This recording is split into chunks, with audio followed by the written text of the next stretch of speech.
Hello students, कैसे हैं आप। तो आज हम लोग स्टार्ट कर रहे हैं 12th क्लास के ऑप्टिक्स चैप्टर का, जो प्रकाश के परावर्तन जो हम लोग चैप्टर पढ़ा चुके हैं उसी पर आधारित क्वेश्चन। न्यूमेरिकल्स असल में पढ़ना बहुत जरूरी होता है। तो न्यूमेरिकल्स को हम लोग बहुत बढ़िया तरीके से इस तरह से छोटे छोटे खंडों में करके डील करेंगे, ताकि जो भी कमजोर छात्र हैं, जिनको हो सकता है कि थोड़ा सा न्यूमेरिकल उनकी कमजोरी रही हो, उन सारे विद्यार्थियों को खूब बढ़िया से समझ में आएगा। बस यही है कि जो भी तेज स्टूडेंट है, थोड़ा सा अगर किसी को लगता है कि ज़्यादा लंबा वीडियो हो रहा है तो भाई खींच खींच के आगे देख सकते हैं। वैसे मैं पढ़ाता हूँ तो वो तेज स्टूडेंट देखना हो तो उसको वैसे स्किप कर करके देख लें, और जो कमजोर छात्र हैं उसको लगातार देखेंगे तो मुझे लगता है कि न्यूमेरिकल भी बहुत बढ़िया तरीके से आप बना पाएंगे। देखिए, हेडिंग है प्रकाश के परावर्तन पर आधारित प्रश्न, दर्पण सूत्र एवं आवर्धन। सारा का सारा कुछ हम पढ़ा चुके हैं, खूब बढ़िया से बता चुके हैं। और बस यही आपको देखना है यहाँ पे, ठीक है, कि ये सब जो फॉर्मूला आपको दिखाई दे रहा है मेरे भाई, यहाँ पे फॉर्मूला, जो फॉर्मूला दिख रही है, ठीक है, ये फॉर्मूला बहुत जरूरी है। ठीक है, इसी फॉर्मूला के आधार पर सारा का सारा आज का टॉपिक होने वाला है। एम जो है, एम क्या है यहाँ पे देखना है, तो एम जो है मेरे भाई आवर्धन है। एम को कहा जाता है आवर्धन। ठीक है, अंग्रेजी होती है मैग्निफिकेशन। ठीक है, भी क्या है, इन सारे चीजों के बारे में समझना है। अगर आप समझते हैं कि ये क्या है, भी क्या है, ओ क्या है, आई क्या है, एफ क्या है, आर क्या है, तो इसको देखने की जरूरत नहीं है। स्किप करके अगला क्वेश्चन पे चले जाइए। कोई जरूरत नहीं है कि आप यहाँ से देखें। ठीक है, हमको काम है बताना यहाँ से कि यहाँ से एक चीज क्या है, और ये छोटे छोटे जो चीज दिए गए, भी क्या है, यू क्या है, कमजोर छात्रों को बताना जरूरी है। भी क्या है मेरे भाई, तो ये प्रतिबिंब की दूरी, प्रतिबिंब, प्रतिबिंब की दूरी, भी को कहा जाता है प्रतिबिंब की दूरी। प्रतिबिंब का तो परछाई जो वस्तु का प्रतिबिंब बनता है। यू क्या है मेरे भाई, यू जो है ये है वस्तु की दूरी, वस्तु की दूरी है। ठीक है, मैंने वस्तु की दूरी को यू से सूचित किया जाता है, प्रतिबिंब की दूरी को भी सूचित किया जाता है। आई क्या है, तो प्रतिबिंब की ऊंचाई है। आई को कहते हैं प्रतिबिंब की ऊंचाई, प्रतिबिंब की ऊंचाई। ओ क्या है, तो ये है वस्तु की ऊंचाई, वस्तु की ऊंचाई। वो जो है ये वस्तु की ऊंचाई है। ठीक है, एफ क्या है मेरे भाई, तो ये फोकस दूरी है, फोकस, फोकस दूरी है। एफ जो है फोकस दूरी को सूचित करता है। वो वस्तु की ऊंचाई है, वस्तु की दूरी है। आई प्रतिबिंब की ऊंचाई है, वो वस्तु की ऊंचाई है। एफ फोकस दूरी। आर क्या है मेरे भाई, आर को कहते हैं वक्रता त्रिज्या। आर है वक्रता, वक्रता त्रिज्या, आर को कहा जाता है वक्रता त्रिज्या। अब इन सारी चीजों के बारे में जानना बहुत जरूरी है, समझना बहुत जरूरी है। देखिए यहाँ पे अगर आर की वैल्यू देता है क्वेश्चन में, ठीक है, तो एफ का वैल्यू निकालना बड़ा आसान है। उसको आधा कर दीजिए तो एफ की वैल्यू निकल जाएगा। आर का आधिया होता है एफ, ठीक है, तो आराम से निकल जाएगा। तो इसको जो भी आपको ये फॉर्मूला दिखाई दे रहा है, सबसे पहले तो फॉर्मूला उतार लीजिए, क्योंकि फॉर्मूला उतारना बहुत जरूरी है। फॉर्मूला उतर गया मेरे भाई। ठीक है, अब देखिए ये क्वेश्चन, अगला नेक्स्ट क्वेश्चन देखते हैं, थोड़ा देखते हैं। कोई वस्तु 15 cm वक्रता त्रिज्या। अब यहाँ पे जितने भी चीज दिए गए हैं उन सारे चीजों पर खूब बढ़िया से फोकस करेंगे, और एक एक चीज को आप लोग लेकर चलेंगे। पहले थोड़ा सा मैं बता देता हूँ बेसिक चीजों के बारे में कि आपको दिक्कत ना हो। देखिए यहीं पे आइए, यहीं पे बताते हैं। ठीक है, अगर अवतल दर्पण की बात होती है, ठीक है, अवतल दर्पण की अगर बात होती है, जैसे मान लीजिए, एक मिनट, अवतल दर्पण की अगर बात होगी, यहाँ पे देखिए, समझ लीजिए पहले, चिन्ह परिपाटी को समझना बहुत जरूरी है। चिन्ह परिपाटी नहीं समझिएगा, सारा का सारा न्यूमेरिकल बनाने का खेला फेल हो जाएगा। ये अवतल दर्पण है अगर, तो अवतल दर्पण में ये होता है ध्रुव, ये, और ये होता है प्रधान अक्ष। सबको पता है मेरे भाई, यहाँ पे होता है फोकस, और यहाँ पे होता है वक्रता केंद्र। ठीक है, और उधर साइड में होता है अनंत। इधर साइड में क्या होता है मेरे भाई, अनंत होता है। ठीक है, इधर अनंत होता है, इधर इनफाइनाइट। या तो वस्तु अनंत पर रहेगी, या तो सी और अनंत के बीच में आएगी, या तो सी पे आएगी, या एफ और सी के बीच में आएगी, या एफ पे जाएगी, या पी और एफ के बीच में जाएगी। 6 गो स्टेज होता है। 6 गो स्टेप में आप वस्तु का प्रतिबिंब बना सकते हैं, जो कि आपको छोटे क्लास में 10th क्लास में बताया गया होगा। एक होता है अनंत पे, फिर होता है सी और अनंत के बीच, फिर सी पे, फिर एफ और सी के बीच, फिर एफ पे, फिर पी और एफ के बीच। अब इसका प्रतिबिंब आपको बनाना छोटे क्लास में बताया गया था। अगर आप अनंत पे रखते हैं, या यहाँ लाते हैं, या यहाँ लाते हैं वस्तु को, या यहाँ लाते हैं वस्तु को, या यहाँ लाते हैं। 5 स्टेज में वस्तु को लाइएगा तो प्रतिबिंब इधर साइड में बनेगा। 5 स्टेज में वस्तु को रखिएगा तो प्रतिबिंब इधर साइड में बनेगा। एक स्टेप जो आएगा पी और एफ के बीच, यहाँ पे अगर वस्तु रहेगी तो प्रतिबिंब इधर साइड में बनेगा। आपको यह क्यों बता रहे हैं, इसी के ऊपर निर्भर करता है क्वेश्चन कैसे बनाइएगा। ठीक है, वस्तु इधर है, ठीक है, और 5 स्टेप यहाँ तक आने पे 5 स्टेप होगा अनंत पे, दूसरा, तीसरा, चौथा, 5 स्टेप में सबका प्रतिबिंब इधर बनेगा। ठीक है मेरे भाई, और एक स्टेप जो होगा पी और एफ के बीच इधर बनेगा। तो जो 5 स्टेप में है इधर वस्तु हमेशा उल्टी बनती है, ठीक है, और इधर बनता है तो वस्तु सीधी बनती है। इसका मतलब हुआ कि जब इधर आएगा तो काल्पनिक भी हो जाएगा, सीधा माने काल्पनिक, और इधर आएगा तो उल्टा मतलब वास्तविक। 5 स्टेप में, 5 स्टेप में उल्टा वास्तविक, छठे स्टेप में सीधा और काल्पनिक। अब क्वेश्चन आता है कि सर जी और कुछ इसमें, तो और कुछ यही है कि जितनी वस्तुएं इधर होंगी उस सारा का सारा माइनस हो जाएगा। ठीक है, क्योंकि किसी चीज की दूरी पी से नापते हैं और वस्तु से पहली किरण इधर से चलेगी तो वस्तु तो सारी की सारी माइनस होगी। 5 स्टेप में सारा का सारा प्रतिबिंब इधर बन रहा है मेरे भाई। 5 स्टेप में प्रतिबिंब इधर बनेगा, किरण जा रही होगा माइनस। एक स्टेप जब लिया जाएगा, वस्तु तो सारी स्थिति में माइनस होगी, वस्तु की दूरी को सारी स्थिति में माइनस लेंगे। ठीक है, और एक जो कंडीशन आएगा पी और एफ के बीच, तो प्रतिबिंब बनता है इधर, इस कंडीशन में प्लस हो जाएगा। फिर से समझ लो ना, तो कंफ्यूजन होने लगेगा। ठीक है, ये अवतल दर्पण है, ध्रुव है, ये प्रधान अक्ष है। अनंत एक स्टेप, दूसरा स्टेप, तीसरा स्टेप, चौथा स्टेप, 5वां स्टेप। 5 स्टेप, वस्तु तो हर स्टेप में इधर होगी, वस्तु हर स्टेप में इधर होगी। ठीक है, तो u हमेशा माइनस लेंगे, u क्या लेंगे, निगेटिव लेंगे, हमेशा हर स्थिति में u निगेटिव होगा। लेकिन 5 स्टेप में भी जो होगा पॉजिटिव निगेटिव होगा, और एक स्टेप आएगा जहाँ पे v का वैल्यू पॉजिटिव होगा। और ये सारा कुछ माथा के बाहर जा रहा है, अब भाई याद कर सकते हैं कि 5 स्टेप u हर स्थिति में माइनस, v जो होगा 5 स्टेप में माइनस, अनंत पे हो, c और अनंत के बीच हो, c हो या f पे हो, या f और c के बीच में हो, ये हर स्थिति में v का माइनस। और p और f के बीच में जब वस्तु रहेगी तो u तो माइनस ही लेंगे, v हो जाएगा प्लस। ठीक है, और इस कंडीशन में जब इधर वस्तु बनेगी, प्रतिबिंब बनेगा, तो होगा काल्पनिक सीधा, इधर जितना प्रतिबिंब बनेगा उसको होगा वास्तविक उल्टा। मुझे लगता है क्लियर हो चुका होगा। ठीक है, छोटे क्लास में पढ़े होंगे मेरे भाई, बताना तो जरूरी नहीं था लेकिन फिर भी हमने बता दिया। देखिए अगला क्वेश्चन देखते हैं आप। ठीक है, क्वेश्चन जो है कह रहा है कोई वस्तु, क्वेश्चन कह रहा है कोई वस्तु 15 cm वक्रता त्रिज्या के अवतल दर्पण से, थोड़ा सा यहाँ ध्यान देते हैं, गिवन यहाँ पहले देखेंगे क्या क्या दिया गया है। 15 सेंटीमीटर वक्रता त्रिज्या, आर की वैल्यू दे दी गई है 15 सेंटीमीटर। तो ध्यान दो मेरे भाई, यहाँ देखो ये जो है दिख रही है वक्रता त्रिज्या, 15 सेंटीमीटर वक्रता त्रिज्या है। ठीक है, तो आर की वैल्यू 15 सेंटीमीटर हो गई। कह रहा है कोई वस्तु 15 सेंटीमीटर वक्रता त्रिज्या के अवतल दर्पण से 10 cm, इसमें दो क्वेश्चन दिए गए हैं, 10 cm के लिए 5 cm के लिए। एक क्वेश्चन मैं बनाऊंगा, दूसरा क्वेश्चन आप बनाओगे। ठीक है, अगर एक क्वेश्चन हम बनाते हैं और फिर उसके बाद क्या करेगा कि देखा देखी तुम बनाएगा, तो मुझे लगता है कि वो प्रैक्टिस होगा, और प्रैक्टिस होगा तो खूब बढ़िया हो जाएगा। तो 10 सेंटीमीटर तथा 5 सेंटीमीटर दूरी पर रखी है वस्तु, रखी है ये वस्तु रखी है कितना सेंटीमीटर पर, या तो एगो 10 सेंटीमीटर, एगो 5 सेंटीमीटर। पहले 10 सेंटीमीटर वाला निकालते हैं। तो एक नंबर में दिया गया है u की वैल्यू, तो हो जाएगा -10 सेंटीमीटर, अभी हमने बताया। और यहाँ पर भी अवतल है तो यहाँ क्या लग गया मेरे भाई, माइनस लग गया, तो -15 सेंटीमीटर हो गया अवतल होने के चलते। ठीक है, और ये u जो हो गया ये भी हो गया -10 सेंटीमीटर। अब इसमें कह रहा है कि प्रत्येक स्थिति में प्रतिबिंब की स्थिति, मतलब v का मान निकालना है, प्रकृति बताना है, उल्टा होगा सीधा होगा कैसा होगा, आवर्धन माने m का मान निकालना है। ठीक है, तो इसमें कंडीशन आप देख लीजिए, कह रहा है कि v निकालिए, प्रतिबिंब की स्थिति निकालिए, फिर कह रहा है कि m भी निकालिए, आवर्धन भी निकालिए। तो आवर्धन होने के लिए v और u होना जरूरी है, आवर्धन होने के लिए v और u होना जरूरी है। कैसे, ठीक है देखिए यहाँ पे आवर्धन होने के लिए कहाँ गया मेरे भाई, v और u का होना जरूरी है। आवर्धन होने के लिए बबुआ गोवर्धन, ये देखिए v और u का होना जरूरी है, समझ रहे हैं। तो अभी क्या करेंगे हम, इसको निकालेंगे, ध्यान दीजिए इसमें कोई दिक्कत। तो सबसे पहले v निकालेंगे, क्या निकालेंगे v।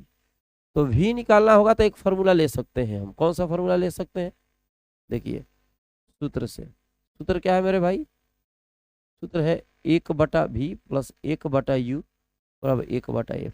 अरे मेरे भाई अभी हम बताएं, देखो यहाँ पे देख लो 1/v प्लस 1/u 1/f। ठीक है, v जो है प्रतिबिंब की दूरी है, u वस्तु की दूरी है, f क्या है फोकस दूरी है। ठीक है, अब यहाँ v की वैल्यू हम रख नहीं सकते हैं क्योंकि v का वैल्यू निकालना है। u का वैल्यू रख सकते हैं, u का वैल्यू दिया है। f का भी वैल्यू इसमें दिखाई नहीं दे रहा है। जब f का वैल्यू दिखाई नहीं दे रहा है तो f का वैल्यू हम निकालेंगे। कौन फॉर्मूला लगाएंगे मेरे भाई, बस सूत्र से, चाहे वी नो दैट, हम जानता रहा।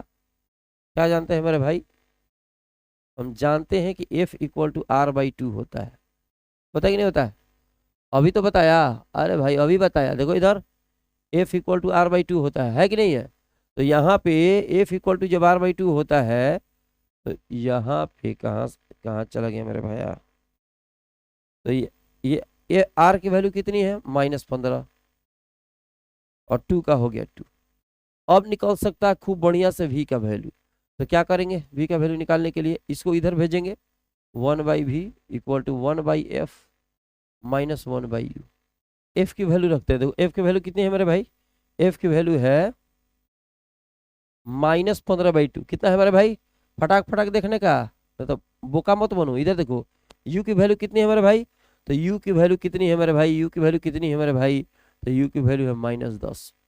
अरे समझ रहे हैं बोकावा, ठीक है। 1/v plus 1/u equal to 1/f। 1/v equal to, इसको u को इधर भेजा तो 1/f की वैल्यू कितना हुआ -15/2। ये माइनस, ये u का वैल्यू कितना हुआ -10। अभी क्या होगा, माइनस माइनस प्लस हो जाएगा, 2 को ऊपर भेज दो, 2 को ऊपर भेजो, 2 चला गया ऊपर। ठीक है, माइनस माइनस प्लस, 1 कितना हुआ 10। समझ रही है मेरे भाई, एलसीएम ले लो, 15 और 10 का जो एलसीएम होगा वो हो जाएगा 30। कितना होगा 30। एलसीएम लेने आता है, एलसीएम लेने नहीं आता है। 15 दूना 30, 2 से गुना करेगा 2 दूनी के 4 प्लस 10 से 10 दिया 30 और 3 एकम 3, ये कितना होगा, 4 में से 3 घट जाएगा, एक माइनस में एक प्लस में तो घटेगा, तो -1/30।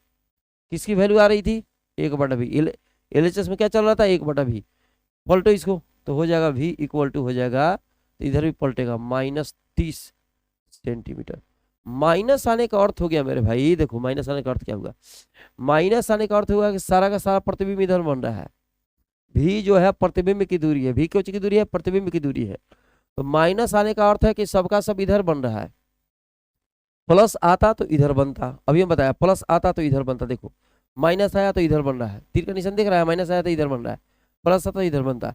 तो जब प्लस आता तो वस्तु सीधी होती और काल्पनिक होती, माइनस आ गया तो वस्तु उल्टी होगी और वास्तविक होगी। कोई दिक्कत, माइनस आ गया तो उल्टी होगी तो वास्तविक होगी। ठीक है, तो यहाँ पे जो आपको दिखाई दे रही है मेरे भाई वस्तु, अब कह रहा है कि इसकी प्रकृति क्या है, तो प्रकृति है कि उल्टा बनेगा, और उल्टा बनेगा तो क्या होगा, वास्तविक होगा।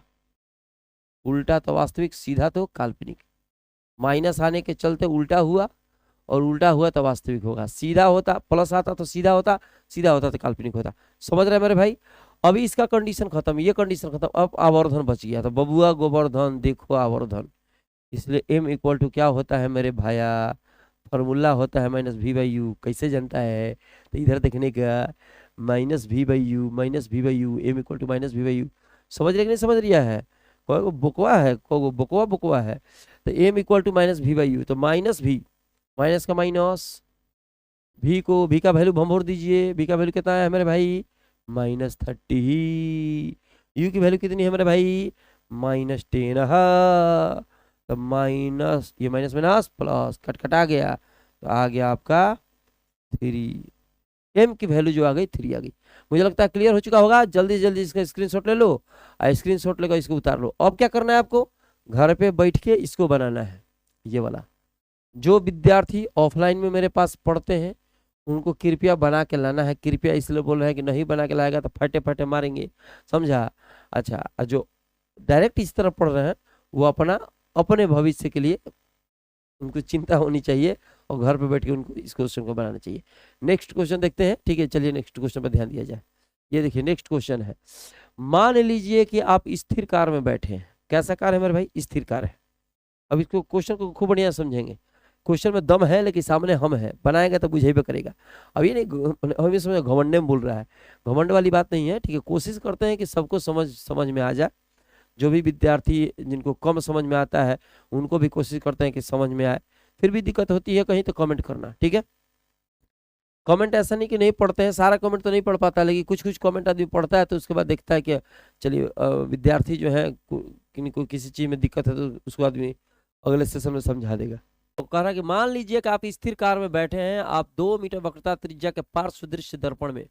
अब यहाँ क्वेश्चन, सबसे पहले क्वेश्चन को समझिए। कह रहा है कि आप 2 मीटर वक्रता त्रिज्या के पार्श्व दृश्य दर्पण में किसी धावक को अपनी ओर आता हुआ देखते हैं। तुम कार में बैठा है मेरे भाई, और कार में शीशे से देख रहा है कि कोई पीछे से आ रहा है, और इसमें जाहिर सी बात है कि कार में किसी वस्तु को देखने के लिए उत्तल दर्पण का प्रयोग किया जाता है, और पीछे से कोई धावक आ रहा है, ठीक है, कोई आदमी आ रहा है। पहले तो देखो, पहले आदमी जो खड़ा है ना 39 मीटर पे है, एक कंडीशन दिया है 29 मीटर पे है, एक कंडीशन दिया है 19 मीटर पे है, एक कंडीशन दिया है 9 मीटर पे है। अब आप बैठे हैं कार में, कहाँ बैठा है मेरे भाई, कार में बैठा है। आदमी जो है पीछे से आ रहा है, ठीक है। आदमी के चलने का स्पीड दिया गया है 5 मीटर पर सेकंड। थोड़ा सा क्वेश्चन को बढ़िया से समझेंगे तो बढ़िया से क्वेश्चन समझ में आएगा। पहले यहाँ पर क्या क्या दिया गया है समझ लीजिए। वक्रता त्रिज्या दी गई है गिवन। क्वेश्चन में कह रहा है कि कार में बैठा है, अच्छा उसमें दर्पण लगा है, जाहिर सी बात है उत्तल दर्पण होएगा, ठीक है। आर की वैल्यू दे दिया गया है 2 मीटर। उत्तल दर्पण में फोकस दूरी वक्रता त्रिज्या प्लस, फोकस दूरी वक्रता त्रिज्या प्लस। कैसे, यहाँ देख लो, थोड़ा सा चित्र बना के बता रहा है। ये उत्तल दर्पण है, यहाँ से इस तरह से, यहाँ से इस तरह से वस्तु है। वस्तु तो इधर होगी नहीं, जब भी कलई के तरफ तो वस्तु होती नहीं है, कलई के विपरीत दिशा में होती है। जब भी किरण चलेगी डिबरी बिठाए मारेगा और टकरा के इधर लौटेगा। लौटा मेरे भाई। अब यहाँ से इसको मिलाएगा तो फोकस यहाँ बनेगा, बनता हुआ प्रतीत होगा, और इसका दुगना होगा वक्रता त्रिज्या, ठीक है। यहाँ पे इसका मतलब किरण के दिशा में फोकस भी है, किरण की दिशा में वक्रता त्रिज्या भी है, तो फोकस भी प्लस में होगा, वक्रता त्रिज्या भी प्लस में होगी। लेकिन वस्तु को अगर नापेंगे इधर तो माइनस में हो जाएगा। कैसे, किसी चीज की दूरी मापने का तरीका बताया है ध्रुव से, किसी चीज की दूरी मापने का तरीका बताया है ध्रुव से, समझ लिया मेरे भाया। तो यू का वैल्यू माइनस, फोकस की वैल्यू प्लस, सी की वैल्यू प्लस। तो यहाँ आर की वैल्यू 2 मीटर दिया है, इसलिए एफ की वैल्यू क्या हो जाएगी, तो r/2। आर की वैल्यू 2, अब बटा में 2 कट गया 1 मीटर, ठीक है। अब यहाँ पे अब एफ निकालने की जरूरत क्या पड़ी, बता रहे हैं तो समझ में आएगा। हमको कह रहा है कि 5 मीटर की चाल से दौड़ रहा है, और उसका प्रतिबिंब कितनी चाल से दौड़ता हुआ प्रतिबिंब प्रतीत होना चाहिए, यहाँ प्रतीत होगा। जबकि धावक 39 मीटर, 29 मीटर, 19 मीटर, 4 कंडीशन दिए गए हैं। एक कंडीशन को लेकर हम बनाएंगे, उसके बाद 3 कंडीशन बना के लाएगा, ना तो फाटे फाटे मारेगा हम, समझ रहे ना, ध्यान रखना। तो हई वाला कंडीशन लेकर बना रहा है, बाकी सब 3 को कंडीशन लेकर तुम बनाएगा। तो यू की वैल्यू दे दी गई है महाराज कितना, 39 मीटर। इसमें कोई दिक्कत, एक फिगर मिटा दे हम, ठीक है। ये वाला फिगर मिटा देते हैं यहाँ पे, इसकी कोई जरूरत नहीं है अभी।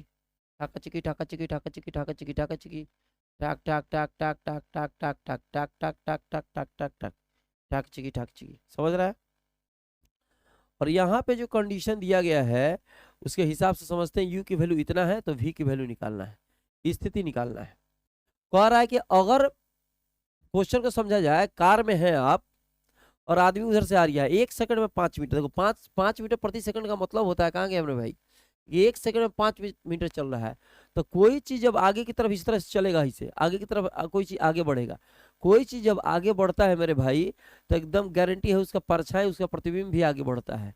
तो वही बता रहा है, किस अगर आप आगे बढ़ते हैं तो किस स्पीड से आपका परछाई, आपका प्रतिबिंब आगे बढ़ेगा। तो सबसे पहले प्रारंभिक स्थिति का पता होना चाहिए कि प्रारंभिक स्थिति में हम थे 39 मीटर पे, तो हमारा प्रतिबिंब कहाँ था, और जब 1 सेकंड के बाद हम 5 मीटर घसके तो हमारा प्रतिबिंब कितना दूर खिसका, तो तब ना पता चलेगा किस स्पीड से खिसक रहा है। तो सबसे शुरुआती प्रतिबिंब की स्थिति पता करना पड़ेगा। वस्तु की स्थिति दी गई है, अब हमको प्रतिबिंब की स्थिति शुरुआती दौर में पता करना होगा। उसके बाद 1 सेकंड के बाद 5 मीटर खसकेगा, तो 1 सेकंड के बाद आपका प्रतिबिंब भी खसकेगा। तो सबसे पहले शुरुआत, फिर 1 सेकंड के बाद वाला कहानी हम लोग करेंगे। तो यहाँ पे सूत्र अप्लाई करेंगे, सूत्र से 1/v plus 1/u, u equal to 1/f। ध्यान से देखने का भाया, तो 1/v का 1/v प्लस का प्लस 1/u कितना हुआ, -39, और f का तो f ही हो गया। तो ये देखो भाई, प्लस माइनस माइनस, समझ रहा है मेरे भाई, ये 1, इसको उधर भेजो भाई, मैथमेटिक्स में दिक्कत है मेरे भाई, इसको उधर भेजो, तो ये हो जाएगा प्लस में, एलसीएम लेगा 39, ये होगा 39 प्लस 1 कितना हो गया, ये हो गया 40/39। जब एलएचएस पलटेगा तो आरएचएस भी पलट जाएगा, पलटेगा ना, तो हो जाएगा v इक्वल टू 39/40। ठीक है, ये आपका आ गया, u की वैल्यू इतनी दी गई है, v की वैल्यू उतनी हो गई। ये कब, जब वस्तु 39 मीटर पे था तब। अब कह रहा है कि 1 सेकेंड बाद क्या स्थिति होगी, जैसे 5 मीटर प्रति सेकंड के वेग से चल रहा है, तो 1 सेकंड बाद की कल्पना करते हैं। ठीक है, तो ये देखो 1 सेकंड में जाता है 5 मीटर, 1 सेकंड में कितना जा रहा है, 5 मीटर। ठीक है, तो उस स्थिति में क्या होगा, ठीक है, u की वैल्यू जो हो जाएगी 1 सेकंड के बाद, चलो इसको मिटाते हैं और लिख देते हैं 1 सेकंड के बाद u की वैल्यू क्या हो जाएगा, क्या कह 1 सेकंड के बाद u की वैल्यू, ठीक है, 1 सेकंड के बाद वस्तु की स्थिति, वस्तु की 1 सेकंड के बाद वस्तु की स्थिति क्या हो जाएगी मेरे भाई, तो हो जाएगा -39 अब +5। क्वेश्चन आता है जोड़ का है दिया, जोड़े नहीं ना है, कम किया गया है, माइनस यहाँ कुछ है नहीं, माइनस यहाँ सिर्फ दर्शा रहा है कि किरण के विपरीत दिशा में है।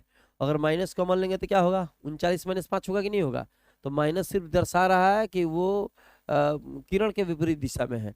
प्लस को जोड़ने का कारण है कि ये माइनस में है तो जोड़ दिया गया, क्योंकि जाहिर सी बात है अगर माइनस करोगे तो फिर बढ़ जाएगा। अगर वस्तु इधर से इधर आ रही है शीशे की तरफ, तो शीशे से उसकी नजदीकी बढ़ेगी, इसका मतलब हुआ उसकी दूरी घटेगी, तो यहाँ पे हो जाएगा कितना मेरे भाई, -34 मीटर। कितना हुआ, 34 मीटर। ये कब, 1 सेकंड के बाद की घटना है, तो प्रतिबिंब की स्थिति क्या होगी, अभी -39 पे हमने निकाला।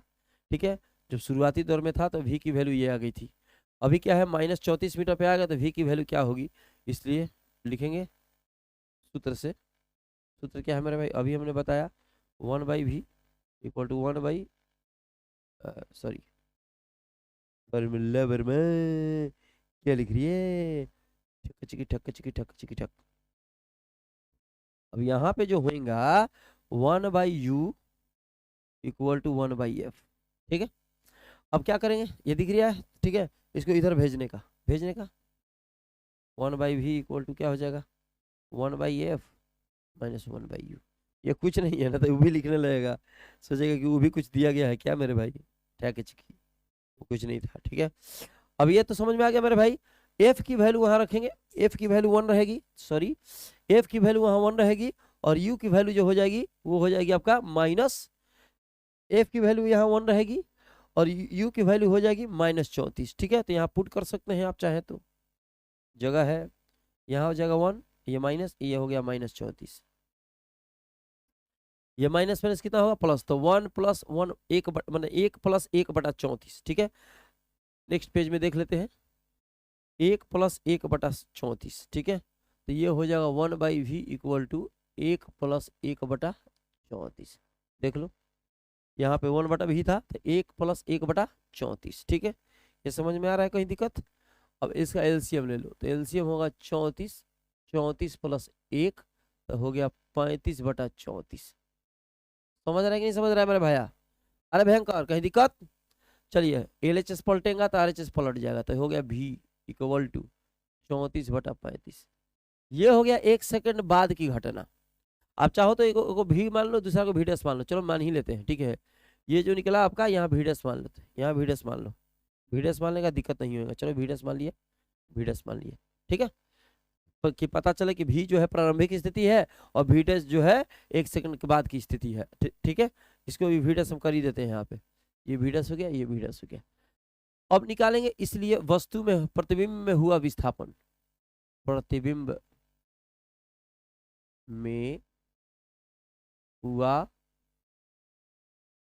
विस्थापन।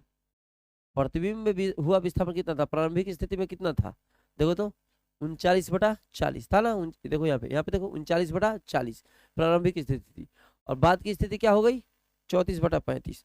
तो ये हो गया 39/40 प्रारंभिक स्थिति थी, और ये होगा 34/35, ये बाद की स्थिति है। कोई दिक्कत, 39/40 प्रारंभिक स्थिति, 34/35 बाद की स्थिति। एलसीएम लेंगे, एलसीएम ले लीजिए, तो हो जाएगा 40 गुना 35, और ये हो जाएगा 39 गुना 35, और माइनस हो जाएगा 34 गुना 40। अब इसका गुना भाग करके आंसर निकाल दीजिए, या कहिए तो गुना भाग करते हैं। देखो यहाँ पे 65 कितना हुआ हमारे भाई, 1365, माइनस इसका गुना करो, 4 चौका 16 और 4 तिहाई 12 और 1 13, 1360। अब बटा में कितना हो जाएगा, 4 5 20, ये हो गया 4 तिहाई 12 2 14, ये 1400 हो गया। ठीक है, चलो घटाओ इसको, माइनस करो, तो ये हो गया 1365 में 1360 घटा दो तो हो जाएगा 5, ऊपर हो जाएगा 5, नीचे हो जाएगा 1400। कैंसिल हो सकता है, कटा दो, 5 दूना 10, 5 बटे 40, 0, 1/280 मीटर। मतलब 1 सेकंड में प्रतिबिंब में जो विस्थापन हो रहा है इतना हो रहा है। तो हमने एक कंडीशन पे निकाला है, यही आपका आंसर हो गया। हमने एक कंडीशन पे निकाला था, कौन सा कंडीशन था मेरे भाई, ये कंडीशन था इसका, ठीक है, ये कंडीशन था इसका 39 मीटर का। अब आपको 3 क्वेश्चन बना के लाने हैं, अगर क्वेश्चन ऑफलाइन में है तो मेरे भाई बना के लाना नहीं तो जो समझ ही रहा है क्या करेंगे, ऑनलाइन में है खाली देखता है तो अपना प्रैक्टिस कर लेना।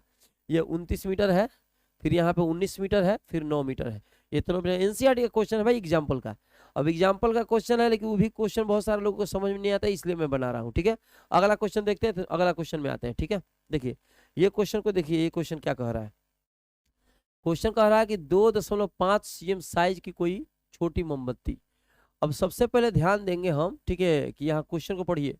कोई मोमबत्ती है जो कि जिसका जो हाइट है 2.5 सेंटीमीटर है, 36 सीएम वक्रता त्रिज्या, आर की वैल्यू दे दी गई है, अवतल दर्पण से 27 सीएम दूरी पर रखी है। ठीक है, ये यू की वैल्यू दे दी गई है। वस्तु की दूरी देखो, कह रहा है कि अवतल दर्पण से 27 सेंटीमीटर वस्तु की दूरी दे दी गई है।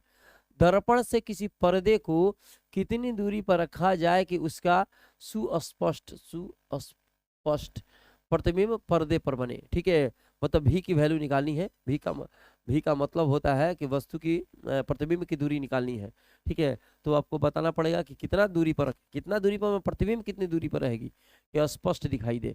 प्रतिबिंब की प्रकृति नेचर क्या है, वही उल्टा है कि सीधा है, क्या है, किसे बड़ा है बताना है। साइज का वर्णन कीजिए। यदि मोमबत्ती को दर्पण की ओर ले जाए तो पर्दे को किस ओर हटाना होगा। इस क्वेश्चन को देखते हैं, एनसीईआरटी का ही क्वेश्चन है मेरे भाई। ठीक है, सबसे पहले गिवन इसमें साइज किसका दिया है मेरे भाई, ओ ऑब्जेक्ट का साइज दिया गया है। ठीक है, यहाँ पर दिया गया है 36 सेंटीमीटर वक्रता त्रिज्या, आर की वैल्यू दे दी गई है, आर की वैल्यू हो गई 36 सेंटीमीटर। तो जाहिर सी बात है एफ की वैल्यू होगी तो r/2, 36/2 कट गया 18 सेंटीमीटर। समझ रहा है। अच्छा, अवतल दर्पण से 27 सेंटीमीटर दूरी पर रखी गई है, यू की वैल्यू दे दी गई है -27, बताए थे माइनस रखा जाएगा क्योंकि अवतल की बात हो रही है, ये भी माइनस हो जाएगा, ये भी माइनस हो जाएगा। ठाके अवतल की बात हो रही है, फोकस माइनस में, अवतल की बात हो रही है, इसका जो वस्तु की दूरी है माइनस में। पर्दे से किसी दर्पण से किसी पर्दे को कितनी दूरी पर रखा जाए कि स्पष्ट प्रतिबिंब, भी की वैल्यू निकालनी है मेरे भाई।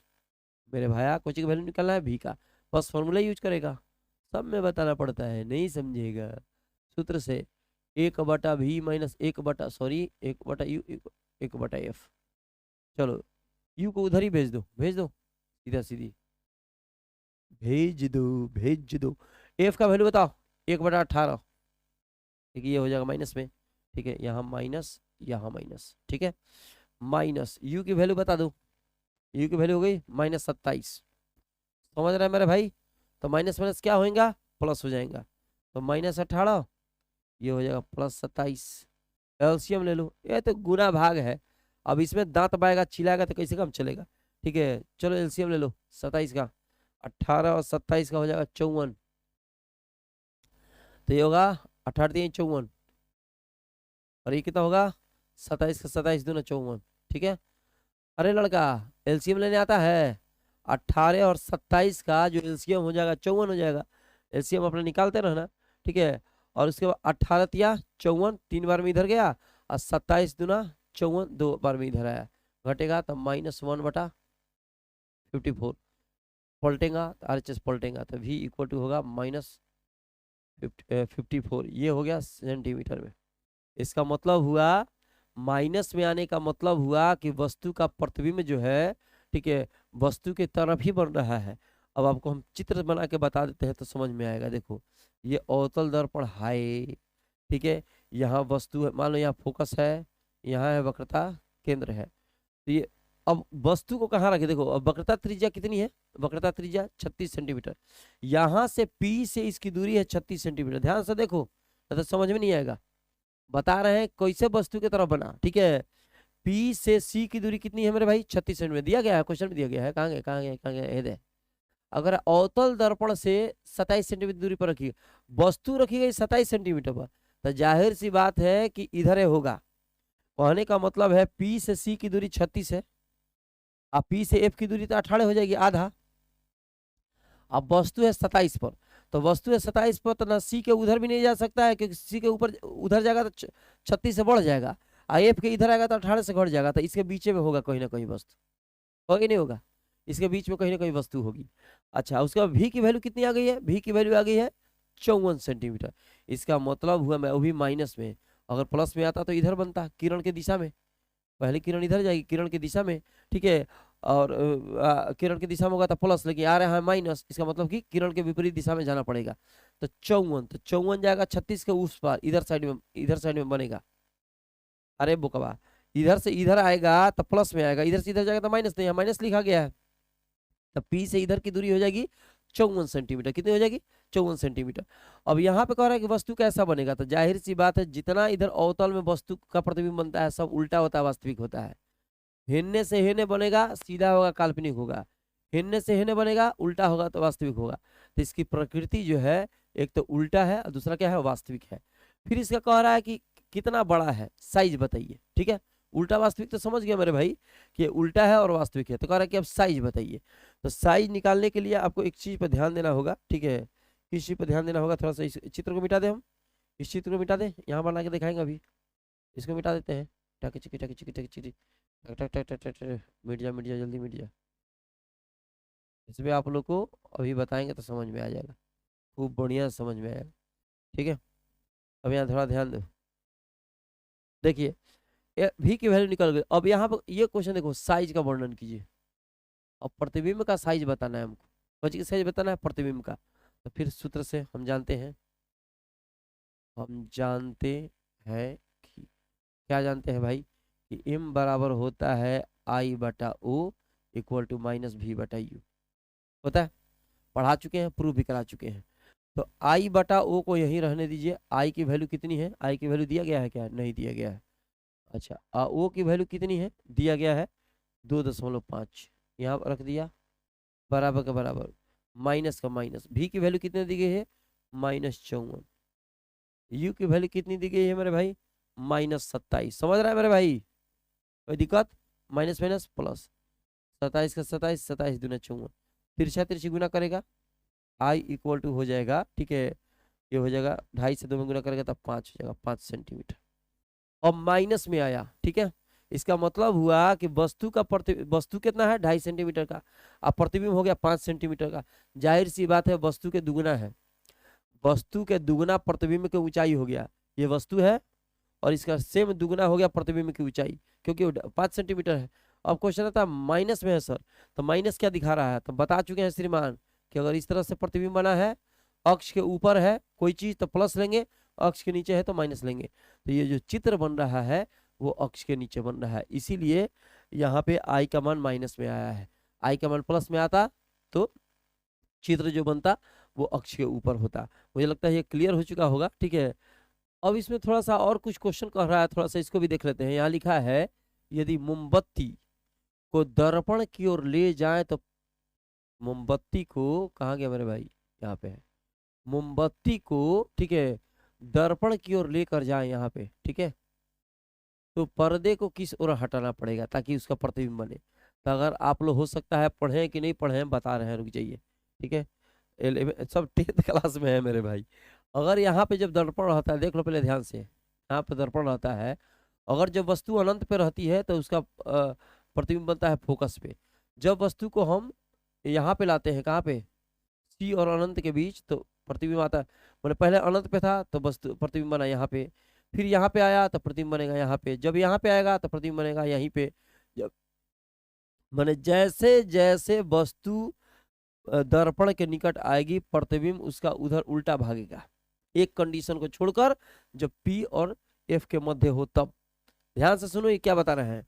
पहले अनंत पे था तो वस्तु का प्रतिबिंब फोकस पे, फिर जब आया अनंत और C के बीच तो प्रतिबिंब यहाँ खसक गया, जब प्रतिबिंब वस्तु इस पे आई तो प्रतिबिंब यहाँ खसक गया, जब वस्तु यहाँ पे आई तो प्रतिबिंब इधर खसक गया। मैंने कहने का तो वस्तु ऐसे चल रही है, प्रतिबिंब ऐसे भाग रहा है, वस्तु ऐसे चल रही है, प्रतिबिंब ऐसे भाग रहा है। इससे यह स्पष्ट हो रहा है कि जब आप इसको नजदीक लेकर आइएगा दर्पण के पीछे, दर्पण के नजदीक, तो जो स्क्रीन है उसको दूर लेके जाना पड़ेगा, तभी उसका प्रतिबिंब स्क्रीन पे बन पाएगा। क्वेश्चन तो यहाँ पे यही ना बोल रहा है मेरे भाई, क्वेश्चन तो यहाँ पे यही बोल रहा है कि यदि मोमबत्ती को दर्पण की ओर ले जाए तो पर्दे को किस ओर हटाना होगा। मुझे लगता है ये क्लियर हो चुका होगा, ठीक है। अब इसी तरह का वीडियो हम लोग लेकर आएंगे सैटरडे संडे को, ताकि आप लोगों को मतलब न्यूमेरिकल भी जो है एनसीईआरटी का वो क्लियर होता चले और एग्जाम में काफ़ी मदद मिले। इसमें जितने भी क्वेश्चन आपको हैं अभी, इसके पहले जो हम बताए हैं अभी, फटाफट फटाफट ये देख लीजिए। इसके पहले जो क्वेश्चन है, इसमें 3 क्वेश्चन यहाँ पे हैं जो हमने छोड़ा है, एक बी है, एक सी है, एक डी है, इसको बना लेना है मेरे भाई। उसके बाद का क्वेश्चन क्या है, उसके बाद का क्वेश्चन एक 10 सेंटीमीटर पे बनाया था, 5 सेंटीमीटर को छोड़ दिया था। इस क्वेश्चन को भी आप लोग खूब बढ़िया से बना दीजिएगा। तो मिलते हैं छोटे से ब्रेक के बाद, तब तक जहाँ रहिए स्वस्थ रहिए।